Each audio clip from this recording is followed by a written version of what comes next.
आपण निर्णय केला आमच्या महिलांना एसटी मध्ये 50% सूट आपण दिली।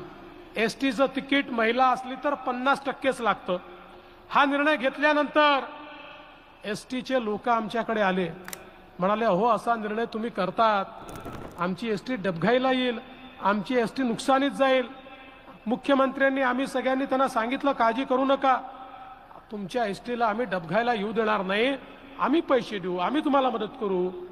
1 महिन्यापूर्वी ते सगळे आले, आम्हाला म्हणाले साहेब ही जी महिलांना 50% तिकिटाची योजना आहे काही झालं तरी बंद करू नका।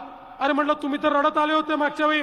म्हणाले नाही या योजनेमुळे इतक्या महिला प्रवास करायला लागल्या की तोट्यात असलेली आमची एसटी फायद्यामध्ये आली, त्यामुळे आता ही योजना तुम्ही त्या ठिकाणी परमनंट चालू ठेवा। मग मी थोडी माहिती काढली, माझ्या लक्षात आलं आजकाल आमच्या बहिणी आमच्या भाऊजींना म्हणतात तुम्ही घरी बसा, तालुक्याला जिल्ह्याला मी जाते, तुम्ही गेले तिकीट दुप्पट लागतं, तुम्ही गेले की पान तंबाखू खर्रा काय काय खाता, व्यसन करता, पैसा बुडवता, मी गेली तर अर्ध्याच पैशामध्ये सगळं करून येते, घरचे पैसे वापस घेऊन येते, त्यामुळे भाऊजीला घरी बसून आता आमची बहीणच निघालेली आहे। हे आमच्या एसटीच्या माध्यमातून झालेलं आपल्याला पाहायला मिळतं आहे। आणि त्यासोबत लाडकी बहीण योजना सुरू केली।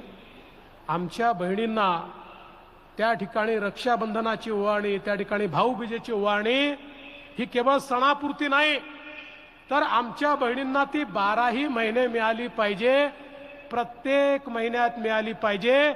म्हणून मुख्यमंत्री लाडकी बहीण योजनेच्या माध्यमातून आपण तुमच्या खात्यामध्ये पैसा जमा करणं हे सुरू केलं। मला आजही आठवतो दिवस, आमच्या सभागृहामध्ये विरोधक म्हणाले ही योजना होणार नाही, ही योजना जुमला आहे, तुम्ही खोटं बोलताय, कोणाच्या खात्यात पैसे जाणार नाही।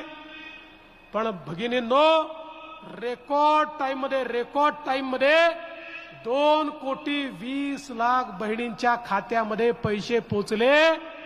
आणि आमच्या समोर थोडी चिंता होती की नोव्हेंबर मध्ये त्या ठिकाणी भाऊबीज येणार आणि इलेक्शन असलं, कोड ऑफ कंडक्ट असलं तर ऐन भाऊबीजेच्या वेळी बहिणींना आपल्याला ओवाळणी देता येणार नाही।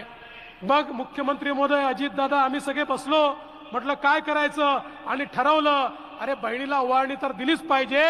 मग नोव्हेंबरचे पैसे ऍडव्हान्स मध्ये ऑक्टोबर मध्येच बहिणींच्या खात्यामध्ये त्या ठिकाणी आपण जमा केले आणि बहिणींना ओवाळणी